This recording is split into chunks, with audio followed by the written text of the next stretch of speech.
ভারতের নদ নদী। নিচের কোন নদীটি দক্ষিণের গঙ্গা নামে পরিচিত? গোদাবরী।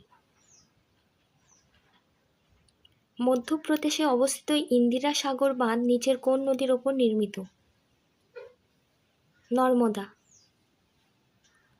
কর্ণাটকে অবস্থিত কৃষ্ণরাজা সাগর বাঁধ নিচের কোন নদীর ওপর নির্মিত?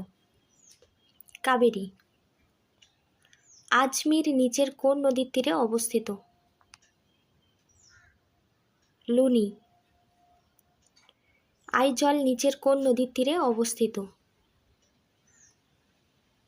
তলাং নদী। সিন্ধু নদী ভারতের নিচের কোন রাজ্যের মধ্য দিয়ে প্রবাহিত হয়েছে? পাঞ্জাব। ভারতের নদ নদী। নিচের কোন নদীটি দক্ষিণের গঙ্গা নামে পরিচিত?